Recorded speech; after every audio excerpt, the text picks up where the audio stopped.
વકીલોની કોમી હિંસાના આરોપીઓને કેસ ન લડવાનો નિર્ણય, વકીલોએ અદાલતની કાર્યવાહીનો બહિષ્કાર કર્યો। કર્ણાટકના મદુર શહેરમાં તાજેતરમાં થયેલા કોમી અથડામણના કેસમાં આરોપીઓનો કેસ લડવાનો સ્થાનિક વકીલોએ ઇનકાર કર્યો છે।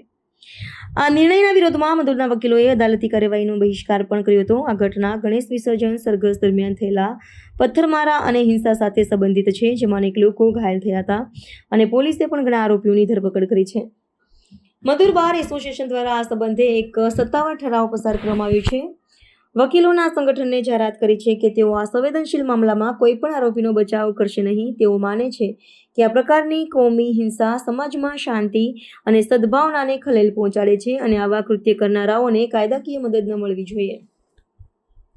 આ ઘટના બાદ મદુરમાં તંગદિલીનો માહોલ છે। પોલીસે કડક સુરક્ષા વ્યવસ્થા ગોઠવી છે અને કલમ 144 લાગુ કરવામાં આવી છે।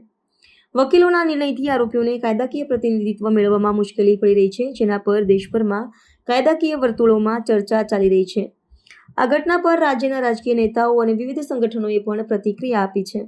ನಾವು ನಮ್ಮ ಸಂಘದಿಂದ ಏನು ಅಂತ ಹೇಳೋದಾದ್ರೆ ಇಂಥ ಒಂದು ಕೆಟ್ಟ ಘಟನೆಯನ್ನು ಕಹಿ ಘಟನೆ ಏನಿದೆ ಅದನ್ನು ಪ್ರತಿಭಟಿಸಬೇಕು, ಇದನ್ನು ಸಾರ್ವಜನಿಕರೆಲ್ಲರೂ ಕೂಡ ಒಕ್ಕರಲ್ಲಂತೆ ಖಂಡಿಸಬೇಕು ಅಂತಕ್ಕಂಥ ದಿಶೆಯಲ್ಲಿ ನಾವೆಲ್ಲರೂ ಕೂಡ ಈ ದಿವಸ ನ್ಯಾಯಾಲಯಕ್ಕೆ ಹಾಜರಾಗದೇನೆ ನಾವು ನಮ್ಮ ಪ್ರತಿಭಟನೆಯನ್ನು ನಾವು ಸಲ್ಲಿಸ್ತಾ ಇದ್ದೇವೆ।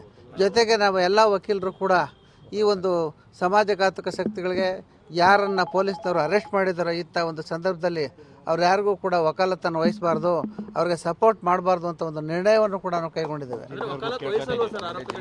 ಅದೇ ರೀತಿ ನಾವು ಮಂಡ್ಯ ಜಿಲ್ಲೆ ಎಲ್ಲ ವಕೀಲ ಬಾಂಧವರನ್ನು ಕೂಡ ನಾವು ಕೇಳ್ಕೊಳ್ತೀವಿ, ಹೊರಗಡೆಯಿಂದ ಬಂದು ಇಂಥ ಸಮಾಜಘಾತ ಶಕ್ತಿಗಳಿಗೆ ಘಾತಕರಿಗೆ ವಕಾಲತ್ತನ್ನು ವಹಿಸಿ ಅವ್ರ ಪರವಾಗಿ ಕೇಸ್ ನಡೆಸ್ತಕ್ಕಂಥದ್ದನ್ನು ಮಾಡಬಾರ್ದು ಅಂತ ನಮ್ಮ ಸಹೋದ್ಯೋಗಿಗಳನ್ನು ಸಹೋದರನ್ನು ಕೂಡ ನಾವು ಕೇಳ್ಕೊಳ್ತೇವೆ।